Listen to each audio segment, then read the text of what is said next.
മിശിഹായ്ക്കും സ്തുതിയായിരിക്കട്ടെ.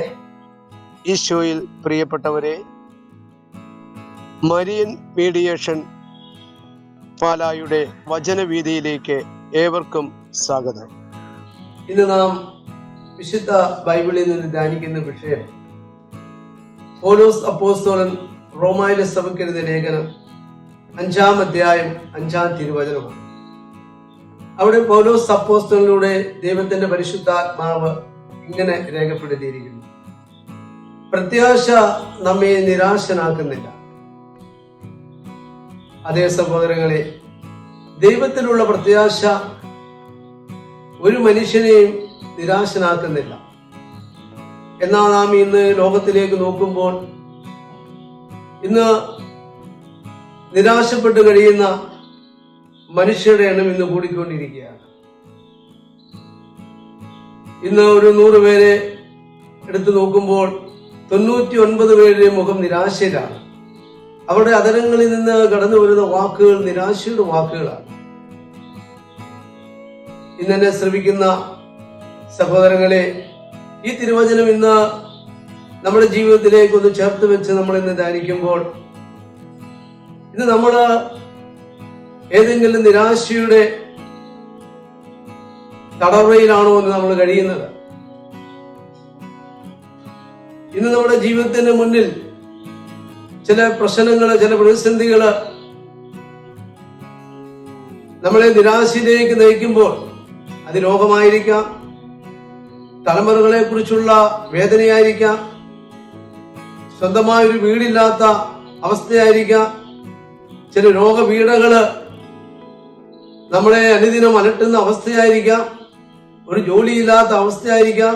അങ്ങനെ ജീവിതത്തിന്റെ പല മേഖലകളിലും പ്രതിസന്ധിയുടെയും പ്രശ്നങ്ങളുടെയും മുന്നിൽ നിൽക്കുമ്പോൾ നാം ഇന്ന് ദൈവത്തിനുള്ള പ്രത്യാശ നഷ്ടപ്പെട്ട് നിരാശയിൽ കഴിയുന്നവരാണോ?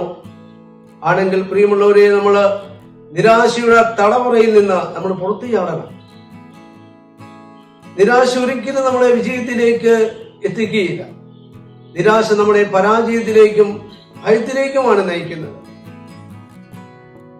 നമ്മള് ജോബിന്റെ പുസ്തകം 14-ാം അധ്യായം 7-ാം തിരുവചനം നമ്മൾ വായിക്കുമ്പോൾ അവിടെ നമുക്ക് കാണുവാൻ സാധിക്കുന്നുണ്ട്, വൃക്ഷത്തിന് പ്രത്യാശയുണ്ട്, അത് മുറിച്ചാലും അതിന്റെ ശാഖകൾ തളിർക്കും. അതേ സഹോദരങ്ങളെ, നമ്മുടെ ജീവിതത്തില് പ്രശ്നങ്ങളും പ്രതിസന്ധികളും ഒക്കെ കടന്നു വരുമ്പോൾ നാം നിരാശരാകരുത്. നാം പ്രത്യാശയോടെ നമുക്ക് ദൈവത്തെ നോക്കി പ്രാർത്ഥിക്കുവാനായിട്ട് സാധിക്കണം. ഇന്ന് നമ്മുടെ നിരാശയിലേക്ക് നയിക്കുന്ന കാര്യം എന്താണ്? നമ്മൾ ഇന്ന് സാഹചര്യങ്ങളിലേക്ക്, നമ്മുടെ പ്രശ്നങ്ങളിലേക്ക്, നമ്മുടെ പ്രതിസന്ധിയിലേക്ക് ഒക്കെ നമ്മൾ നോക്കുമ്പോഴാണ് നമുക്ക് നിരാശ കൂടി വരുന്നത്. നമ്മൾ നോക്കേണ്ടത് ദൈവത്തിലേക്കാണ്.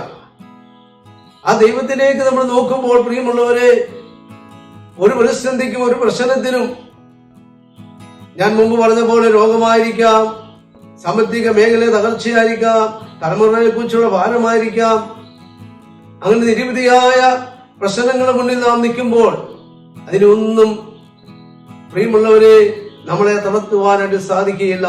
എന്നാൽ നാം പ്രത്യാശ വെച്ചിരിക്കുന്നത് ദൈവത്തിലാണ്.